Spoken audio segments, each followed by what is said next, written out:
Hello everyone, कैसे हैं सभी। आई होप बढ़िया होंगे।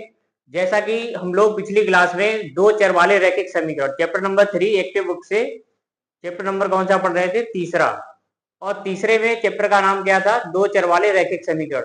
उसका इंट्रोडक्शन हो चुका था पहले ही। इसके बाद एक्सरसाइज 3.1 के कुछ क्वेश्चन थे जो लैंग्वेज बेस्ड थे, भाषा आधारित प्रश्न थे, उनको पूरा करा दिया गया है।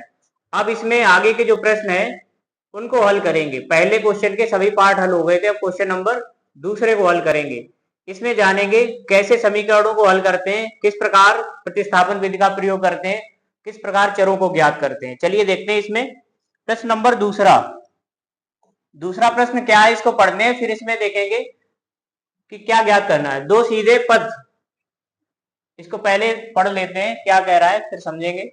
दो सीधे पद समीकरणों x माइनस 3y बराबर 2 और माइनस 2x प्लस 6y बराबर 5 द्वारा निरूपित है। जांच कीजिए ये पद परस्पर काटते हैं या नहीं। इसकी हमने कुछ कंडीशंस बताई थी शुरू में ही। क्या बताया था हमने, एक रेशियो बताया था a1 a2 का, b1 b2 का और c1 c2 का। इनमें संबंध बताया था, हालांकि उसका अभी तक प्रयोग नहीं हुआ है। अब इसमें प्रयोग करके बताना पड़ेगा। ये जो रेखाएं हैं, ये समीकरण हैं, इनसे जो रेखाएं बनेंगी वो प्रतिच्छेद करेंगी कि नहीं करेंगी, या फिर किस प्रकार उनकी प्रगति को ज्ञात करना पड़ेगा। चलिए इसमें देखते हैं। पहले हमने बताया था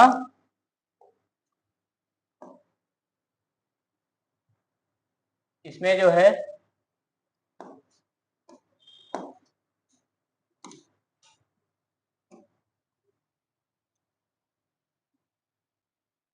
पहले हमने बताया था a1 अपॉन a2 बराबर b1 अपॉन b2। अगर ये दोनों गुणांक कैसे बराबर नहीं होते हैं तो कैसी रेखाएं होती है, तो प्रतिच्छेदी रेखा बनती है। कैसी? प्रतिच्छेदी रेखा।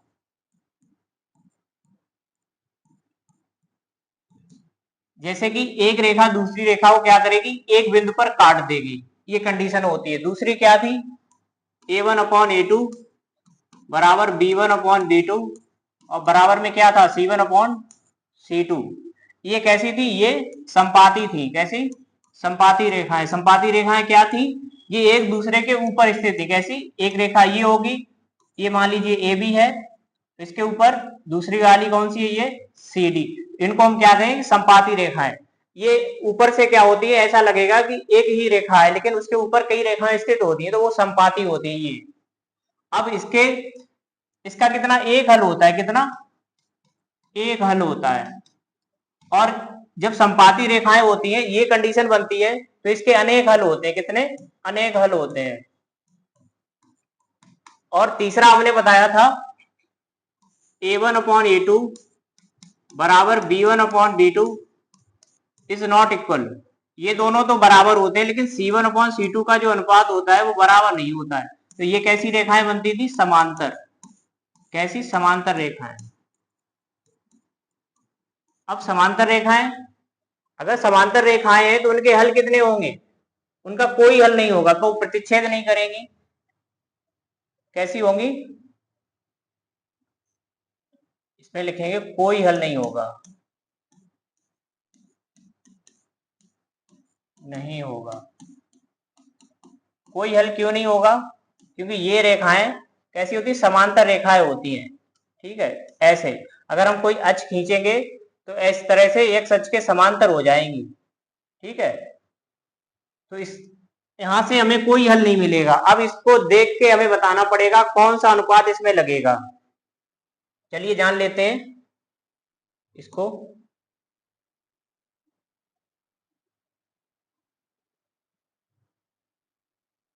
पहले समीकरण को लिखते हैं, समीकरण को लिखते हैं।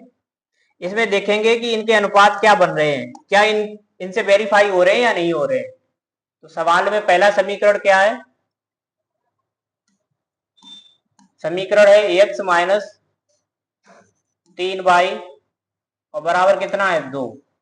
ठीक है, और इसको हमें किसके मानक रूप में लिखना पड़ेगा, तो इसको हम ऐसे लिख दें एक्स माइनस 3y और माइनस 2 बराबर 0। इस समीकरण की तुलना क्या करेंगे, समीकरण की तुलना मानक रूप से, इसका जो स्टैंडर्ड फॉर्म होता है मानक रूप से करने पर। इसको समीकरण एक नाम दे दीजिए, पहला समीकरण ये हो जाएगा तो इसमें समीकरण एक लिख दो। ठीक है, अब इसमें देखेंगे कि इसमें A1 A2 A1 B1 और C1 क्या होंगे, कितना होगा।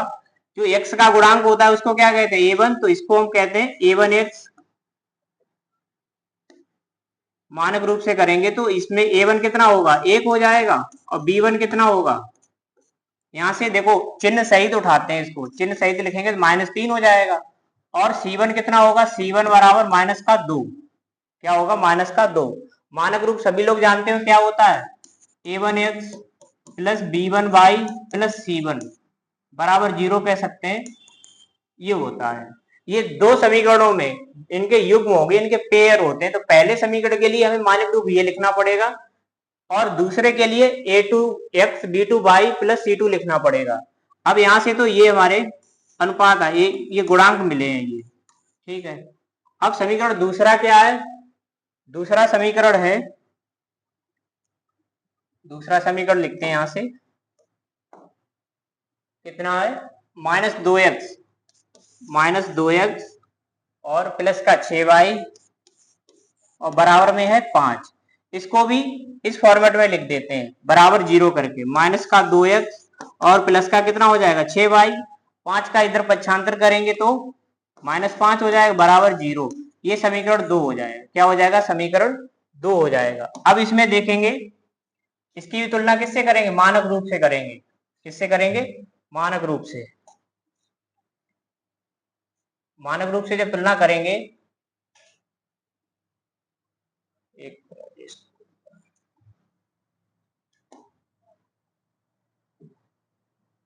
चलिए इसको देखते हैं। अब इसका मानक रूप से तुलना कर देते हैं। मानक रूप क्या होगा, समीकरण, कौन सा समीकरण है,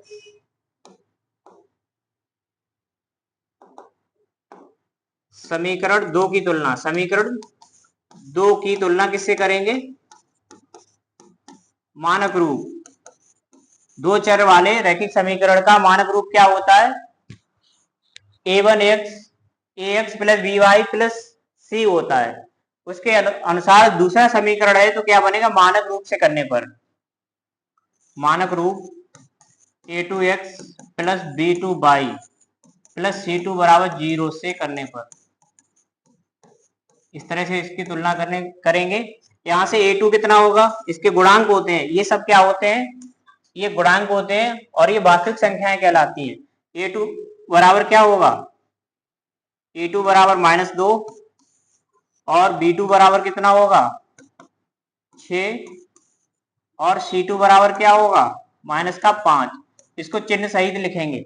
अब ये हमारे पास क्या आए, गुणांक आए हैं। अब इसमें हम देखेंगे ये गुणांक किसके बराबर होते हैं। पहले जो हमने अभी लिखाया है, संपाती होंगे, प्रतिच्छेद होंगे, समांतर होंगे, तो उसके आधार पर हम बताएंगे ये एक दूसरे को काटेंगे या नहीं काटेंगे, हल होंगे भी या नहीं होंगे। चलिए इसको देखते हैं। अब लिखेंगे a1/a2 बराबर b1/b2 बराबर c1/c2, इस तरह से इसको लिख देंगे। अब इसमें देखेंगे, इनके मान रख के देखते हैं। मान अगर बराबर होंगे तीनों तो बराबर कर लेंगे, अगर दो बराबर होंगे तो दो बराबर करेंगे। अगर तीनों, जिसमें से जो कंडीशन इससे मैच कर जाएगी उसी के आधार पर हम बताएंगे इसके कितने हल होंगे और ये रेखाएं प्रतिच्छेद होंगी भी या नहीं होंगी।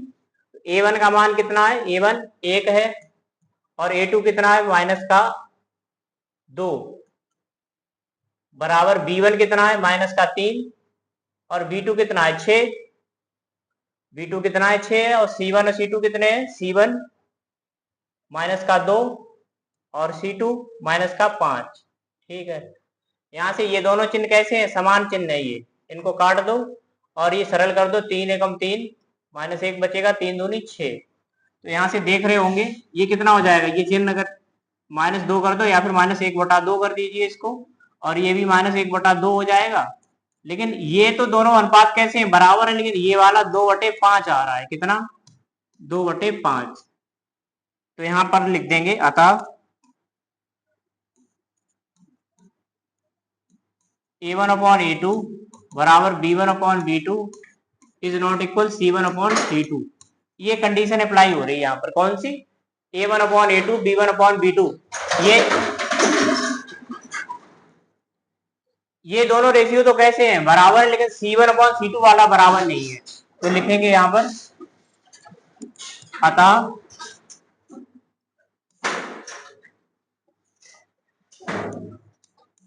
रेखाएं परस्पर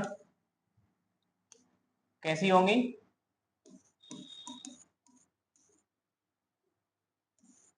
समांतर होंगी। कैसी होंगी, समांतर होंगी तथा एक दूसरे को तथा प्रतिच्छेद नहीं करेंगी। इस तरह से लिख दीजिए, क्या नहीं करेंगी, प्रतिच्छेद नहीं करेंगी, एक दूसरे को काटेंगी नहीं, क्या नहीं करेंगी, इंटरसेक्ट नहीं करेंगी। इस तरह से ये प्रश्न हमारा हल हो गया है। ठीक है, उम्मीद करते सभी ने समझ लिया होगा। पहले क्या करेंगे हम, ये कंडीशन पता होनी चाहिए, ये अनुपात हमें कैसा होना चाहिए, पता होना चाहिए कि ये कैसा होगा, A1 A2 B1 B2 और C1 C2 में क्या संबंध होता है, उनके आधार पर हम बता पाएंगे ये कैसी रेखाएं होंगी, कितने हल होंगे। तो ये पहला प्रश्न, ये दूसरा प्रश्न हल हो गया है। अब आगे के जो प्रश्न आएगा उसको देखते हैं कैसे हल करेंगे और क्या ज्ञात करना है। चलिए इसमें देखते हैं। अगला प्रश्न जो है क्वेश्चन नंबर तीसरा क्या है, तीसरे में दो रेखाएं दी, दो समीकरण दिए गए हैं, दो रैखिक समीकरण दिए गए हैं, दो चर के हैं और इससे m का मान ज्ञात करना है। इन दोनों समीकरणों से तीसरा जो समीकरण दिया है इसमें m का मान ज्ञात करेंगे। हम दोनों समीकरणों को हल कर लेंगे, x y के मान निकालेंगे, यहाँ पे रख देंगे तो हमें m का मान ज्ञात हो जाएगा। लेकिन इसमें दो जो समीकरण दिए गए हैं उसमें ये नहीं बताया किस विधि से करना है, प्रतिस्थापन से करना है या फिर विलोपन से करना है। तो हम क्या करते हैं, इसको विलोपन से कर देते हैं। अगर वो कंडीशन बताता है कि ये प्रतिस्थापन से करना है या फिर विलोपन से, तभी हम वो अप्लाई करेंगे, अदरवाइज हम विलोपन का प्रयोग करेंगे। तो इनको क्या करें, पहले सरल कर लेते हैं समीकरणों को। 2x प्लस 3y बराबर कितना है, 11। इसको हम लिख देंगे माइनस बराबर 11। समीकरण कितना हो जाएगा, ये समीकरण 1 हो जाएगा।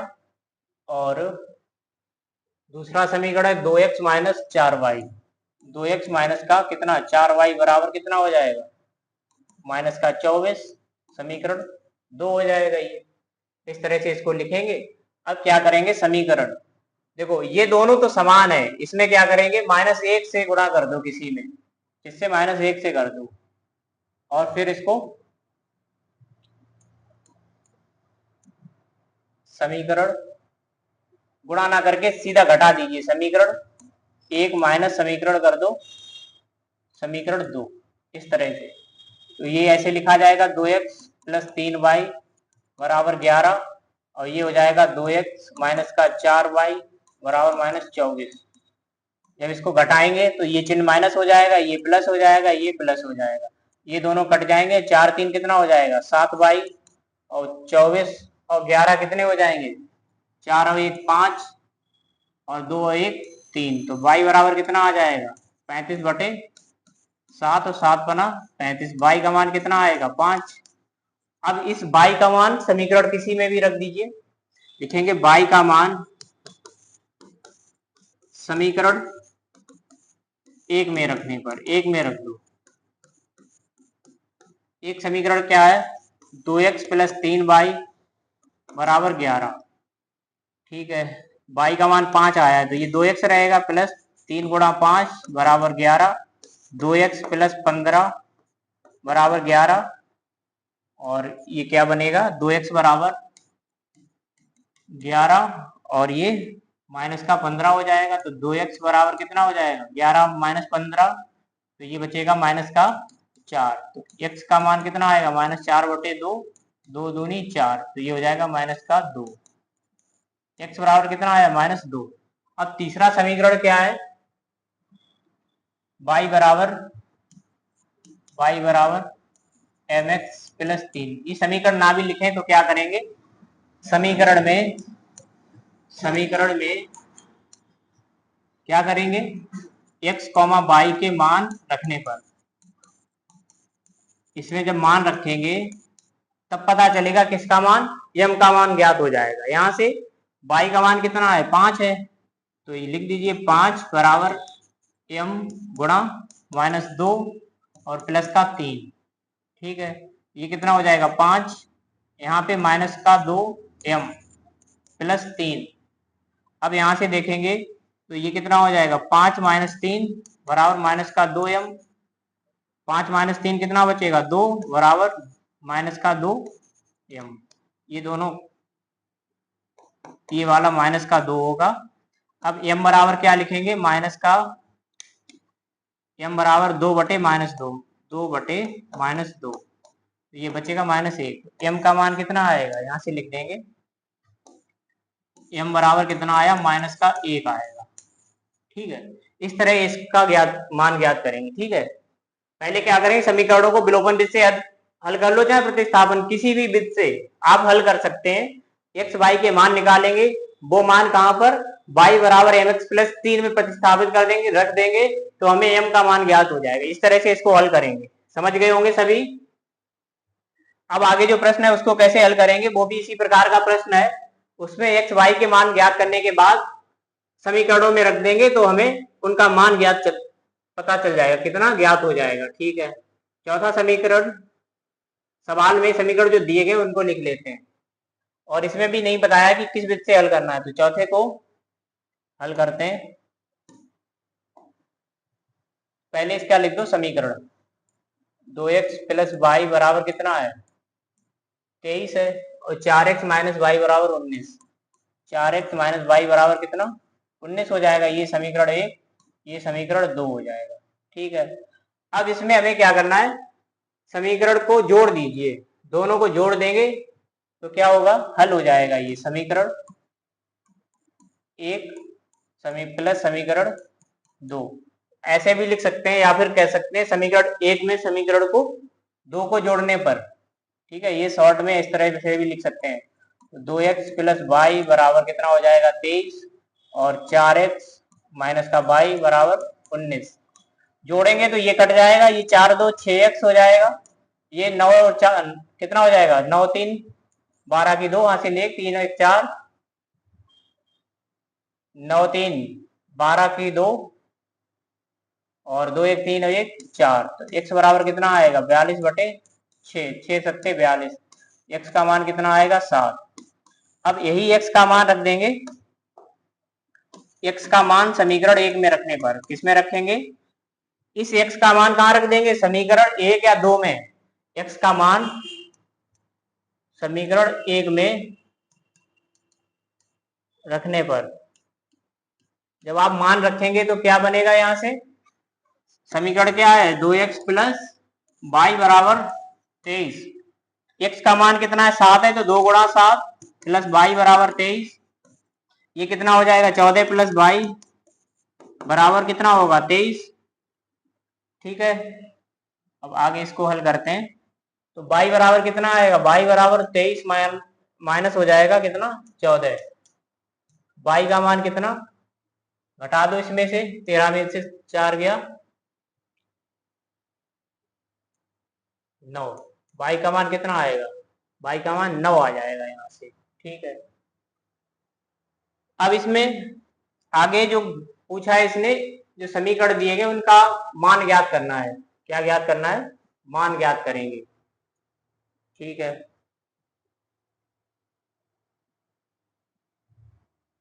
चलो इसमें रखते हैं। अतः समीकरण लिख दो, किसका मान ज्ञात करेंगे, 5y माइनस 2x, इसका मान ज्ञात करेंगे इस तरह से।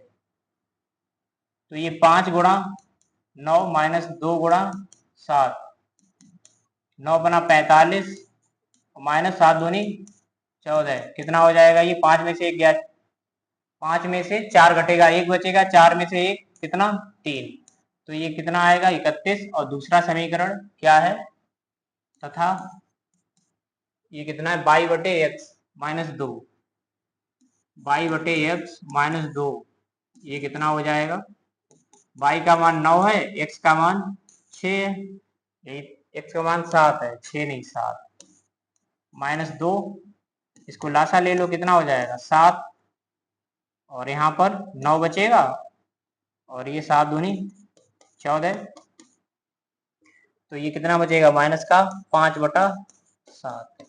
इस तरह से ये दोनों मान निकल के आएंगे, एक ये हो जाएगा और दूसरा मान क्या होगा, दूसरा मान कितना होगा माइनस का 5/7। इस तरह से इसको हल करेंगे। उम्मीद करते हैं सभी ने सही से समझ लिया होगा।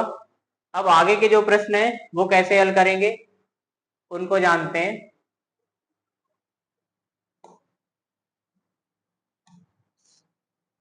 सवाल नंबर 5 में सवाल दिए गए, ये कई पार्ट है इसके, और इसको किस विधि से हल करेंगे, प्रतिस्थापन विधि से। इससे पहले प्रतिस्थापन विधि का प्रयोग कर चुके हैं हम लोग, काफी आसान है, आसानी से इसको हम लोग सरल कर सकते हैं। चलिए देखते हैं। तो क्वेश्चन नंबर 5वां है।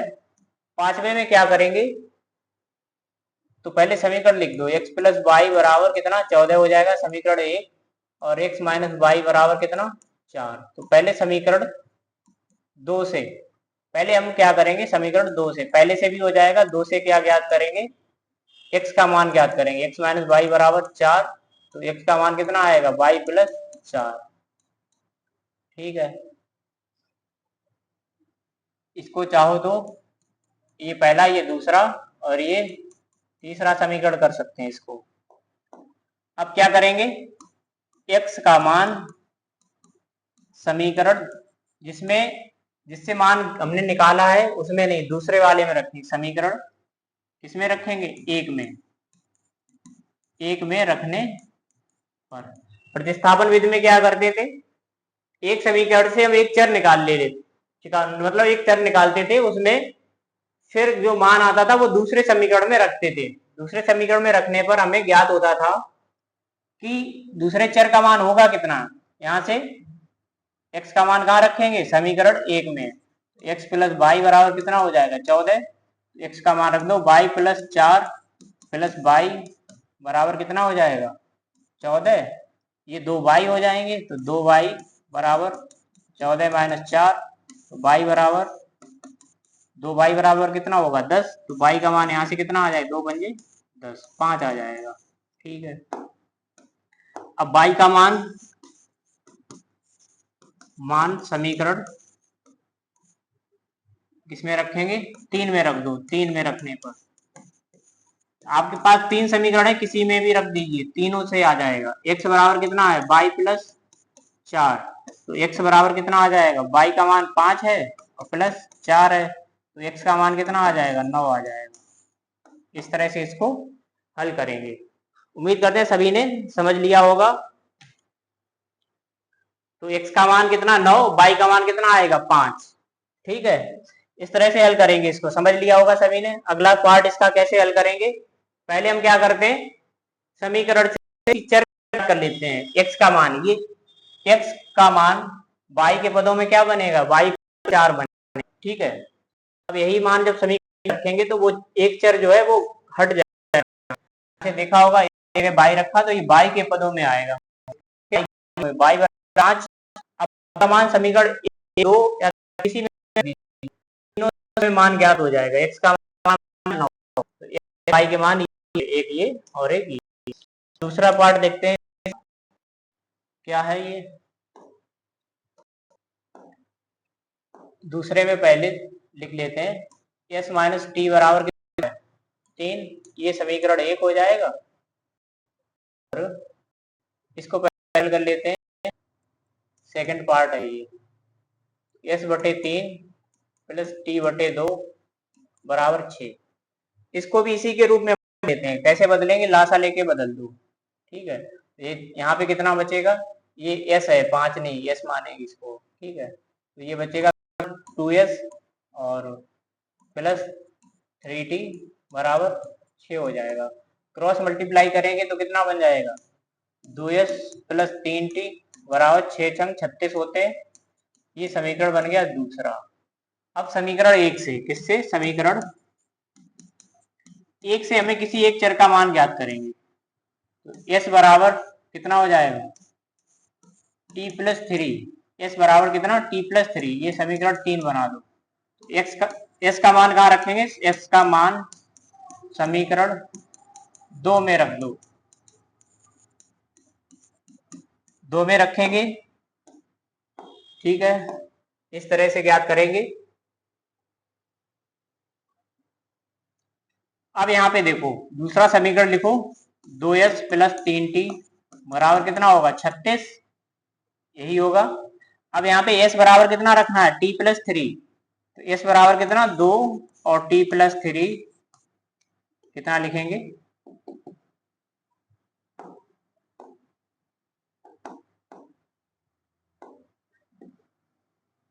ये कितना t है? t प्लस 3 हो जाएगा, और ये रहेगा कितना? s की जगह कितना t प्लस 3 रखा है, सही हो गया है। प्लस 3t बराबर कितना होगा? 36। 2 का गुणा कर दो इसमें, 2t हो जाएगा, और प्लस 2 तिया 6 प्लस 3t बराबर 36। 6 को पक्षांतर करेंगे, 2 और 3 5t हो जाएगा बराबर 36 माइनस कितना होगा? 6। तो यहां से कितना बचेगा? ये इसको हल कर लेते हैं, तो t बराबर कितना हो जाएगा? एस टी बराबर, अभी लिखो एस टी बराबर, एस टी नहीं 5t, कितना ये 5t बराबर कितना होगा? 30, मतलब 30। 5t बराबर 30 बराबर, t बराबर कितना होगा? 30/5, और 5 छक्का 30, तो t का मान कितना आएगा? 6। अब इसमें t का मान समीकरण 3 में रख दो, t का मान समीकरण 3 में रखने पर, किसमें रखेंगे? समीकरण 3 में रख देंगे। t का मान समीकरण 3 में रखने पर, समीकरण 3 में रखेंगे तो s बराबर क्या है? समीकरण तीसरा s बराबर t प्लस 3 है। s बराबर कितना हो जाएगा? t का मान 6 आया है, और ऑलरेडी 3 ये है, तो s बराबर कितना हो जाएगा? 6 और 3 9। t और s के मान ये आएंगे, एक ये और एक ये, तो s और t के मान यहाँ से ज्ञात हो गए हैं। और अगर इसको आपको चेक करना है तो दोनों पक्षों में क्या करेंगे? s t के मान रख देंगे, चाहे पहले समीकरण में रख दो, चाहे दूसरे में, चाहे तीसरे में। दोनों पक्ष कैसे होंगे? बराबर आ जाएंगे। अगर ये मान कैसे होंगे? सही होंगे, तो दोनों कैसे होंगे? बराबर आ जाएंगे। एलएचएस और आरएचएस क्या होगा? बराबर होगा, जो तो हमारे उत्तर की जांच हो जाएगी। तो ये इसके पार्ट थे, ये हल हो गए हैं। और आगे के जो ऑप्शन है, आगे के जो हल इसके प्रश्न रह गए हैं, उनको अगली क्लास में हल करेंगे। उम्मीद करते हैं सभी ने समझ लिया होगा। तो आज की क्लास में इतना ही।